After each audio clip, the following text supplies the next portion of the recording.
One man, one desire to contain his third Moab, but it continues to fail over and over and over again. How disappointing. G'day guys, it's Roy here. How's it going? That was my probably failed attempt at an interesting intro, but who cares? I like messing around. And as you can see, Kevin gets a nice triple nade there. And welcome back to none other than everybody's favourite Hard Hat. Yes, welcome back, welcome back.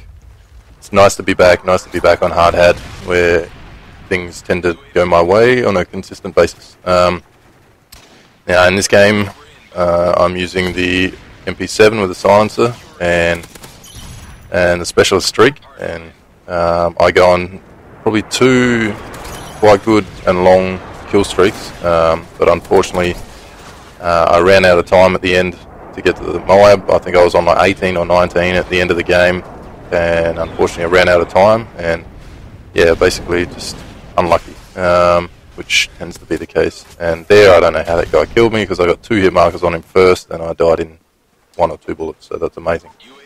But there you go, payback with the Semtex. Suck a dick, bitch.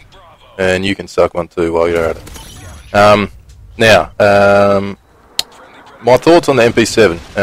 I've kind of said this to my friends a little bit, and they weren't totally in agreement with me, but I find the MP7 to be really hit and miss. Some days it's awesome, other days it's just a constant hit marker. And, you know, I don't know. I'm sitting on the fence as to whether I actually like it or not. And, you know, I've been trying to use it a lot more lately, because, you know, everybody keeps saying how good it is and things, and I really like the fact that there's no recoil, and, you know, I think the fire rate's really high even without rapid fire, and I think all in all it's a pretty good gun, but I just feel like it's a bit weak. Like, if it took one less bullet to kill, you know, okay, maybe it would then be considered overpowered, but, you know, I just feel like it's just lacking, like it's just something missing from it. But yeah, I don't know. I don't mind using it, but I just go through phases where I just can't kill anybody with it, and just have to switch back to the trusty UMP, and it generally seems to do the job. But yeah, all in all, it's not bad. Bit of a laser. Maybe I'm using the wrong proficiency on it, you know, because I tend to use range on it, which, you know, because I like the added range on it, because even though it's got pretty good range to start with, I mean, all SMGs, you know, I don't mind using range on just to help me out in those long distance engagements, and yeah, and today, I guess, I've been finding lately that, and probably you guys have noticed that whenever I seem to have a topic to talk about for these commentaries, I always seem to get to the end of the game and then go, oh shit, you know, it's the end of the game. I've only got, you know, another 15, 20 seconds left to kind of wrap up what I was saying. And sometimes I tend to get on a bit of a roll, and, you know, I still feel like I've got more things to say. And if the commentary was even 15 minutes long, maybe I'd even be able to do that. But, and it's kind of frustrating, because you know, by the time I go to do these, I guess part 2 videos, you know, I kind of lost my train of thought a little bit, lost where I was going, and can't really get back onto the same subject quite so well, and it's kind of frustrating. I mean, I guess I gotta learn how to pace myself a bit better, and, you know, kind of figure out the timing and not ramble on too much, which I have a tendency to do.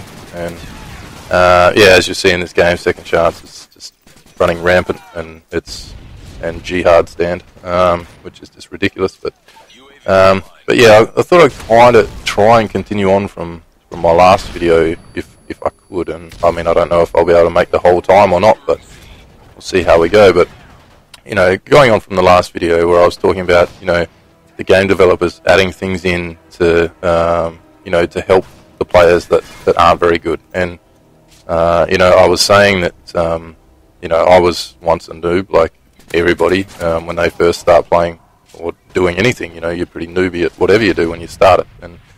And I was saying how I actively pursued ways to get better, and not, you know, not having things given to me. And I mean, I know I did start getting better in Modern Warfare 2, and I know that there were death streaks in there, but I didn't tend to use them. I never really used Painkiller, and I never really used Martyrdom, and I can't really remember what the other ones were off the top of my head, but you know, I never really used the ones that were considered really newbie, and you know, that it didn't help me in any way, shape or form at getting better in the game. It was purely just me getting better at, you know, accuracy and tactics and map knowledge and you know, that sort of thing. And you know, I think the biggest letdown in this game is the support streaks, because I mean, when you think about it, anybody can get a stealth bomber, which is a, you know, 14 supposed kill streak. Anybody can get a stealth bomber, and that shouldn't be fair, because I mean, it's, you know, you just run around getting capping flags and getting a few random kills, going, you know, 5 and I don't know, maybe 10 and 17 or 10 and 20 as your overall score, but you end up getting a stealth bomber, which could get you a multi-kill or a 5-man kill, or, you know, something like that, which you didn't earn. I don't feel like, you know, if you got the stealth bomber, you know, I don't feel like you really earn it.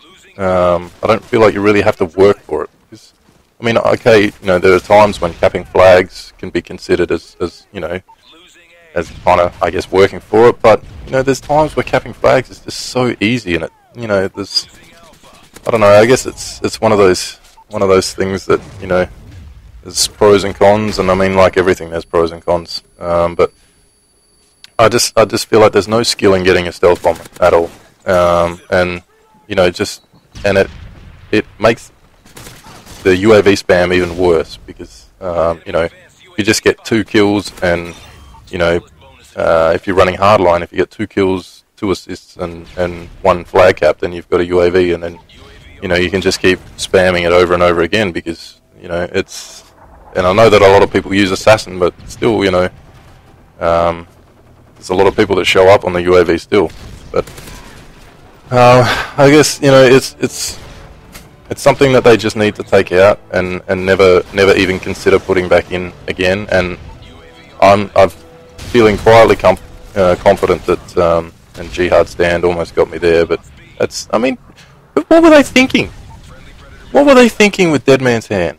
I mean, honestly, I would love to know what their thought process was. I mean, if Martyrdom's not enough, and we've been complaining about Martyrdom since, when, 2009 or something like that,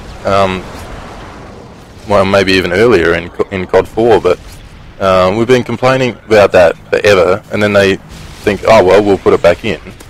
And then not only that, but that they add in Jihad Stand as well, which is the pocket nuke, and I mean, it's got lots of nicknames now because it's just so ridiculous and so powerful, and the blast range is insane. And I mean, it's just another thing that there's no skill involved. I mean, the person's got to die 4 times to get that, and then, you know, they can get double and triple kills even if they're lucky with that. And speaking of that, I get to pick up a triple feed there. But you know, it's ridiculous. It's completely and utterly ridiculous that you would reward someone who's really, really bad at the game for, you know, by giving them powerful kill streaks and you know, well, I guess you could say powerful death streaks too. And you know, it just has no place in the game. And the more and more I talk about this, the more and more I think about this, the more and more I think that, you know, Black Ops was just an amazing game. And you know, I already liked Black Ops even before I started playing this game. I've always liked Black Ops, and I just think they did so many things right. And you know, they were catering towards, like, I guess, hardcore gamers in a way. And you know, it was relatively easy to get decent scores if you were a decent player and had decent gun skill and had a decent knowledge of the game. And you know, everybody should have to work for it. Nothing should be given to you. It's the same with everything in life. So anyway, that's my part 2, and it kind of went a bit better than I thought. I had a bit more to say than I thought. But if you enjoyed it, leave a like, and I'll talk to you guys next time. Catch you.